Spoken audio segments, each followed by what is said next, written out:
Hey everyone, and welcome back to my channel. So in today's video I'm going to be wrapping up all the books that I read in July. In total, I finished 8 books in July, I think, if I've counted right, and then I'm partway through another book that I will sort of talk about in this video because it's a continuation of a series that I started in July anyway. As always, I will have timestamps in the description if you would like to skip ahead at any point, if there are any particular books that you're interested in. I should have also mentioned actually that I did do weekly reading vlogs throughout July where I talked about these books in a lot more detail as I was reading them. So if you want more in-depth thoughts, then I will leave all of those vlogs linked in the description too. But I think I'm gonna just crack on and start with the first book that I read in July, which was You and Me on Vacation by Emily Henry. This is a friends to lovers romance. It's an adult romance book that came out, I think, last month, or I think there was different publication dates in the UK and the US, but I read it right before the UK publication and I enjoyed it. I gave it 4 stars overall. The story basically follows a woman called Poppy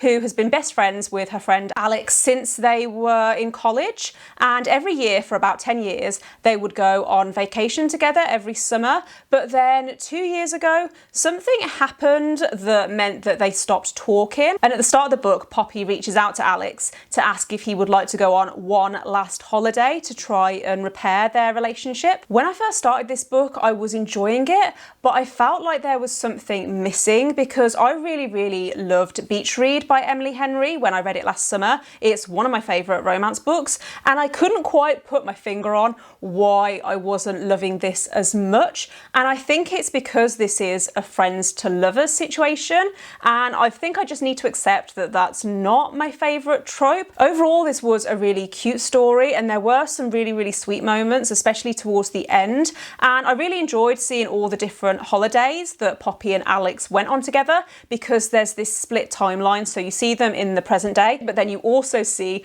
the holidays that they went on in the past, and I did really like the past timeline and the present timeline, I suppose, to a certain extent, because I haven't been on holiday abroad in a really long time, and so this book made me feel like I was on holiday, on vacation abroad. So in that sense, I did enjoy it and I gave it 4 stars overall. I might have said that already. The next book I read was The Lucky Escape by Laura Jane Williams, and this is another adult romance about a woman called Annie who is left at the altar by her fiance. So you learn all of this in the very first chapter, and she is understandably devastated, but her ex-fiance's parents paid for their honeymoon and they insist that Annie goes on this honeymoon anyway, and she ends up inviting a friend to go with her. There's this guy that she meets at the gym that she used to know when she was a teenager called Patrick, and she gets drunk one night and asks him if he would like to join her on her honeymoon that's now not a honeymoon,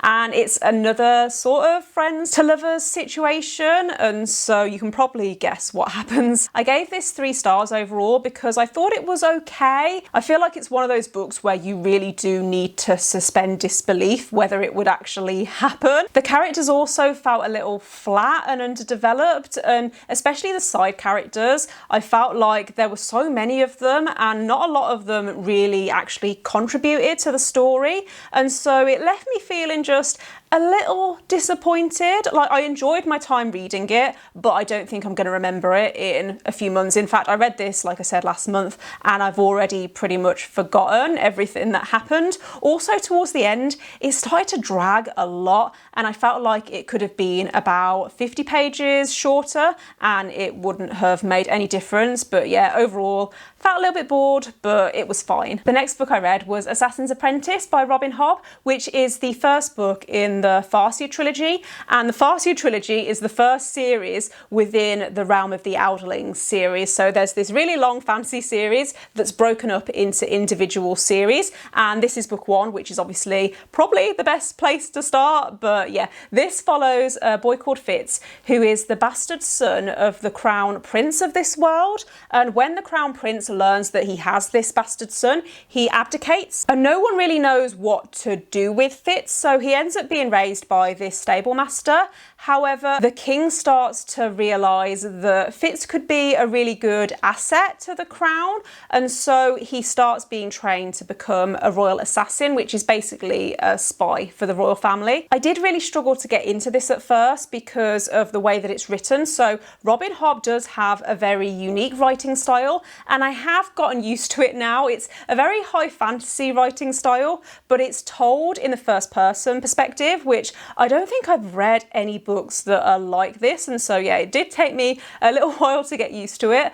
but I actually listened to the audiobook for this and I alternated between the two, and I found that I prefer the audiobook to the physical copy. I'm currently reading Royal Assassin, which is the second book in this series, and I'm enjoying it because I like the characters and I like the world and I care about the characters, and so I want to find out what's going to happen to them. But because it is so slow, I'm finding that I don't want to pick it up because I know that it's just taken me so long to get through it. Whereas when I was listening to the audiobook for this, I actually found that I was looking forward to listening to the audiobook because I was enjoying it so much. And so I think that going forward, I've decided that I'm going to switch just to listening to the audiobooks for these because they are all available on Scribd. What do you want? You want to say hi? Can't remember if I actually said, but this is a very political fantasy. And so if you like fantasies that are like that are very slow paced, but very character driven and very political, then I would recommend giving this a go. The next book I read was I Made a Mistake by Jane Corry. And this is a domestic thriller about a woman who is at a conference one day when she meets a guy that she used to date about 20 years ago. And she makes a mistake, as in the title, and someone ends up dead. And the book kind of follows these characters and what happens in this situation.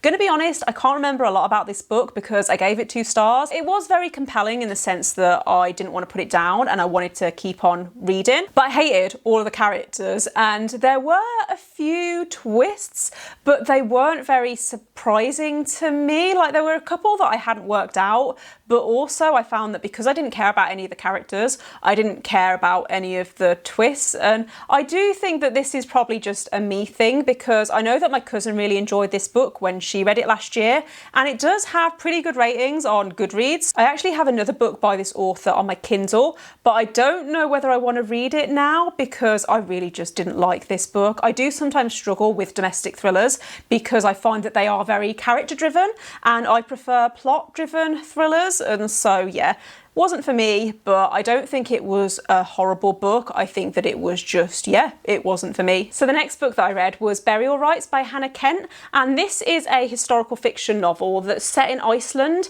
in 1829, and it follows a character called Agnes who is sentenced to death for her part in this murder that happened the year before. And while she's waiting for her execution date, she's sent to live with this family on their farm, and the story basically tells you about Agnes's life and about the events that happened around this murder that happened the year before. And you also see how this family reacts to Agnes being in their home. Really enjoyed the atmosphere in this book. I think that's probably what I enjoyed the most about it. I also do generally tend to love books that are set in Iceland because Iceland is one of my favourite countries that I've ever been to and that I've ever visited. And so if a book can make me feel like I'm back there, then it's pretty much guaranteed that I'm gonna enjoy it. And so yeah, I gave this 4 stars overall. It is very bleak and it's very haunting, but I think it is a book and a story that will stick with me, especially because I believe it's based on a true story. The next book I read was Take It Back by Kia Abdullah, and this is a courtroom thriller that follows a woman called Zara who used to be a lawyer. However, she now works for this organisation that helps women who have been victims of sexual assault. And at the start of the book, she takes on this new case where a 16-year-old disabled girl has accused 4 Muslim boys in her class of sexual assault. I did really enjoy this book. I thought it was very cleverly written because for most of the book, I didn't have a clue who was telling the truth or who to believe. I also thought it was really interesting the way that you saw how the media got involved with the story, and you see how Zara receives a lot of backlash for defending Jodie, the girl who has accused these boys. I gave this book 4 stars overall because I did find it very gripping. However, my main criticism was that I found the ending a little too convenient because I sort of predicted what was going to happen. Not exactly, but towards the end, the further that it got into the story, I started to think that there was only a couple of ways that the story could end.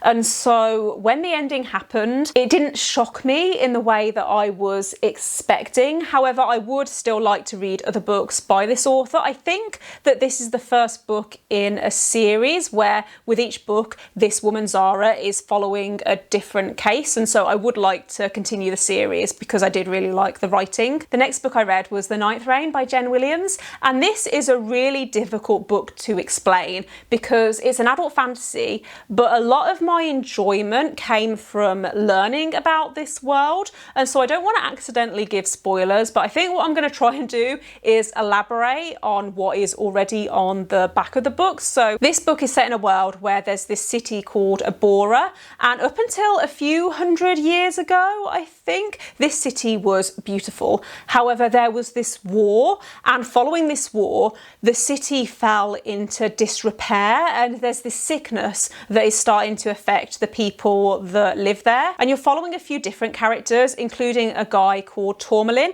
who is from Abora, but he decides to leave and go out and explore the world because he doesn't want to sit around and wait for this sickness to affect him like it's affected his ancestors. He's then employed by this human woman called Lady Vintage, who is a very eccentric scholar, and she hires him as a bodyguard because she is going out to explore the world to uncover this mystery behind why certain things are happening. There's also another character that you're following called Noon, who is a witch, and she is being held in this fortress along with a bunch of other women because they can create this really, really powerful fire. And all of this is what you kind of learn within the first few chapters, and also it's on the back of the book. I gave this book 5 stars overall because I couldn't think of a reason not to. I really enjoyed the characters. I thought they were well developed and they felt very distinctive, but what I enjoyed most about this book was the world building.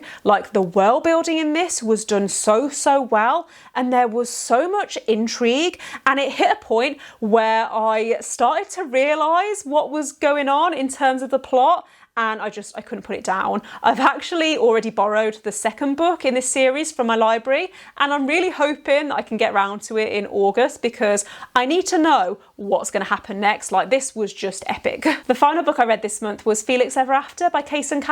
So this is a young adult contemporary that follows a teenager called Felix who is trans, and at the start of the book, someone at Felix's school releases photos of him before he transitioned along with his dead name. And so it starts off as this revenge story where Felix wants to find out who did this, but then it starts to develop into more of a romance with this love triangle, and I don't want to say much more than that because I obviously don't want to spoil things. I listened to this as an audiobook, and I would really recommend the audiobook actually. I thought that the narrator did a really good job of holding my attention and keeping me engaged. I definitely felt like I was in the story when I was listening to it. I did find a few of the characters were a little frustrating, but I actually felt like they were well written in that sense because they're teenagers, and teenagers can be frustrating sometimes, and I did think that they were genuinely acting like teenagers, of which I am not a teenager anymore, so the fact that I found them frustrating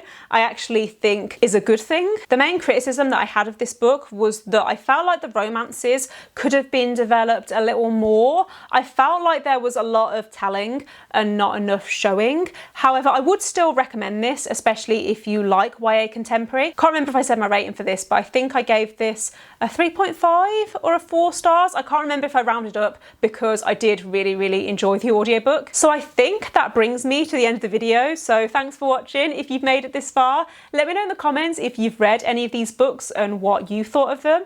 And also don't forget to give this video a thumbs up if you liked it, and click subscribe if you haven't already, and I will see you next time. Bye.